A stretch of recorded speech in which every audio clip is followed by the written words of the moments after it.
Bismillahirrahmanirrahim. Assalamu alaikum grade 8. I am Zainab Fatma and I'll be teaching you science. हम कर रहे थे unit 4 which is about speeding up. हमने इससे पिछले दो लेक्चर्स में पढ़े दो concepts. Number 1 was speed and number 2 was acceleration. आज के लेक्चर में हम मजीद एक और इंटरेस्टिंग कॉन्सेप्ट को डिस्कस करेंगे. तो आइए शुरू करते हैं. सो स्टूडेंट्स, आज का हमारा टॉपिक है change in speed and direction. एक ऑब्जेक्ट की स्पीड में किस तरह से बदलाव आता है, चेंज आता है और उसकी डायरेक्शन किस तरह से चेंज होती है, ये हम डिस्कस करेंगे on the basis of Newton's first law of motion. Newton एक साइंटिस्ट था जिसने इस लॉ को प्रपोज कराया या फिर इंट्रोड्यूस कराया हमसे. ये लॉ है अबाउट मोशन. आपने ये लॉ पढ़ा होगा अपने इस चैप्टर में. The law was that if an object is in motion it will remain in motion and if an object is at rest it will remain at rest unless acted upon by an unbalanced force. अगर एक object rest पे है तो वो rest पे रहेगा और अगर एक ऑब्जेक्ट मूव कर रहा है तो वो उसी स्पीड के साथ उसी डायरेक्शन में मूव करता जाएगा अनलेस उसके ऊपर कोई अनबैलेंस्ड फोर्स अप्लाई नहीं की जाती. अब बैलेंस्ड और अनबैलेंस्ड फोर्सेस क्या होती हैं? मैंने आपके सामने दो डायग्राम्स बनाई. This is a block, a wooden block या फिर कोई भी ब्लॉक, आप इसको एग्जांपल ले सकते हैं एज एन ऑब्जेक्ट. इस ऑब्जेक्ट के ऊपर दो डिफरेंट डायरेक्शंस में फोर्स अप्लाई हो रही है. इस डायरेक्शन में भी 10 न्यूटन और इस डायरेक्शन में भी 10 न्यूटन.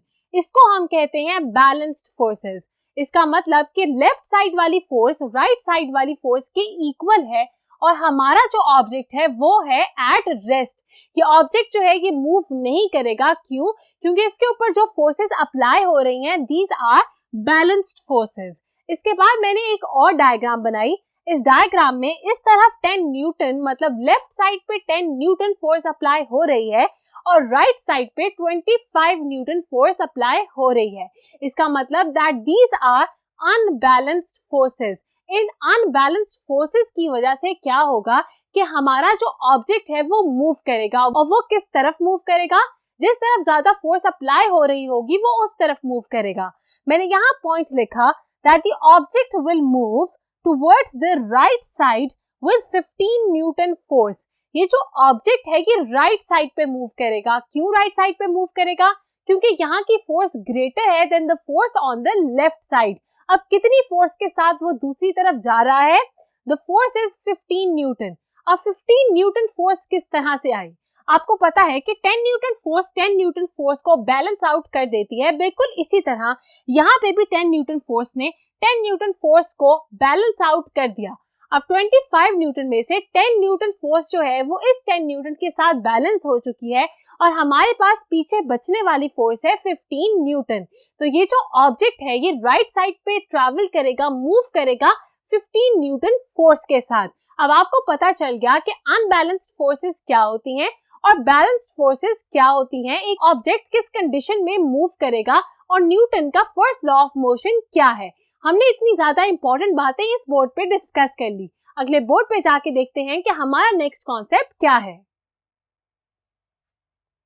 तो स्टूडेंट्स, हमारा टॉपिक था change in speed and direction. अब यहाँ पे हमने डायरेक्शन को अभी तक डिस्कस नहीं किया. हमें ये तो पता चल गया कि अनबैलेंस्ड फोर्स जिस तरफ होगी उस तरफ हमारा ऑब्जेक्ट मूव करेगा. जरूरी है कि ये जो फोर्स है ये ज्यादा हो as compared to the other force जो कि उसके ऑपोजिट काम कर रही है. तभी ऐसा होगा कि ग्रेटर फोर्स की तरफ हमारे ऑब्जेक्ट की मूवमेंट की डायरेक्शन होगी. अब यहाँ पे पहले क्या लिखा है हम रीड करेंगे. An object will only change direction if pulled or pushed by a force which is not balanced. एक ऑब्जेक्ट अपनी डायरेक्शन को सिर्फ तभी चेंज करेगा अगर उसको पुश किया जाए या पुल किया जाए with an unbalanced force, मतलब a force which is not balanced. इसका मतलब यही है कि अगर उसके ऊपर 10 न्यूटन फोर्स लेफ्ट साइड पे अप्लाई हो रही है तो राइट साइड पे उसके ऊपर लगने वाली फोर्स ज्यादा होनी चाहिए, तभी उसके अंदर चेंज आएगा, उसकी स्पीड में चेंज आएगा, उसके अंदर मूवमेंट होगी. यहाँ लिखा है can only change direction if pulled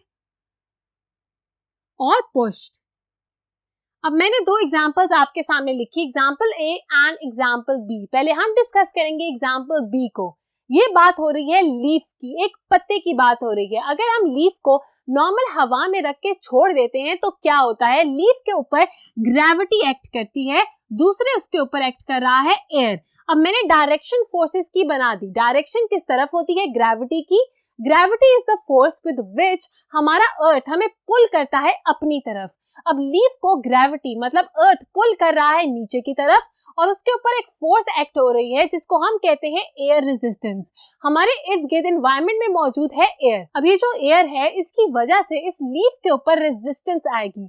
resistance is a type of frictional force. Friction एक ऐसी फोर्स को कहते हैं जो कि किसी भी फोर्स के ऑपोजिट काम कर रही हो।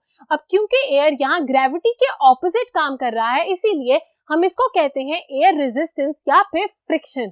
अब यहाँ पे लीफ जो है वो आहिस्ता आहिस्ता करके जमीन पे गिर जाएगा। क्यों? क्योंकि एयर की रेजिस्टेंस कम है as compared to the gravity. जो अर्थ है वो ज्यादा जोर से इस लीफ को अपनी तरफ खींच रहा है as compared to the resistance. यहाँ पे एक और बहुत इंपॉर्टेंट बात है कि हमारी एयर रेजिस्टेंस की वजह से लीफ जो है वो फौरन से नीचे नहीं गिरता। अगर आप एक लेड के पीस को या फिर लोहे के टुकड़े को नीचे गिराएं जमीन की तरफ और एक पत्ते को गिराएं जमीन पे तो आपको पता है कि लोहे का टुकड़ा जल्दी नीचे गिर जाएगा क्योंकि उसका वेट भी ज्यादा है और उसके ऊपर एयर रेजिस्टेंस बहुत कम लग रही होती है।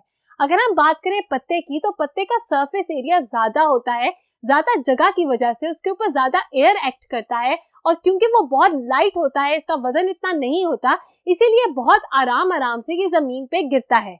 ये होता है एयर में मतलब अराउंड आवर एनवायरनमेंट। अगर हम बात करें वैक्यूम की, वैक्यूम एक ऐसी जगह है जहां एयर मौजूद नहीं मगर ग्रेविटी काम करती है। तो अगर तो हम वैक्यूम में जाके इस पत्ते को और एक लोहे के पीस को जमीन की तरफ गिराएं तो क्या होगा कि ये दोनों चीजें सेम स्पीड के साथ नीचे गिर जाएंगी। इसका मतलब कि जहां पे एयर रेजिस्टेंस काम ना कर रही हो, सिर्फ एक चीज काम कर रही हो तो डायरेक्शन डाउनवर्ड ही रहती है मगर स्पीड बढ़ जाती है। मुझे उम्मीद है कि आपको ये इंटरेस्टिंग कॉन्सेप्ट कभी नहीं भूलेगा। इसके साथ ही हम चलते हैं एग्जाम्पल ए की तरफ जिसको हमने डिस्कस करना है। Example A is of a spacecraft. Spacecraft की बात हो रही है मतलब ये जो हमारी मशीन है ये स्पेस के अंदर है। आपको पता है कि स्पेस में ग्रेविटी एक्ट नहीं करती, ना ही मौजूद होता है एयर। तो ना तो ऊपर जाने वाली फोर्स है ना ही नीचे जाने वाली फोर्स है। तो according to Newton's first law of motion जो कि हमने पिछले बोर्ड पे डिस्कस किया, अगर एक ऑब्जेक्ट के ऊपर कोई भी अनबैलेंस फोर्स अप्लाई नहीं हो रही और वो मोशन में है मतलब हिल रहा है तो वो सेम डायरेक्शन में सेम स्पीड के साथ मूव करता जाएगा। यही पॉइंट लिखा मैंने इधर। It keeps travelling at the same speed in the same direction. ये सेम स्पीड के साथ सेम डायरेक्शन में मूव करता जाएगा हमारी स्पेस में। अगर हमने इस स्पेसक्राफ्ट की डायरेक्शन को चेंज करवाना हो तो उसके लिए जरूरी है कि हम इसके ऊपर कोई अनबैलेंस्ड फोर्स मतलब कोई भी फोर्स अप्लाई करें। अब ये किस तरह से होता है, स्पेसक्राफ्ट के अंदर लगे होते हैं छोटे छोटे से रॉकेट्स। ये जो छोटे छोटे से रॉकेट्स हैं ये हम फायर कर सकते हैं स्पेस में जाके।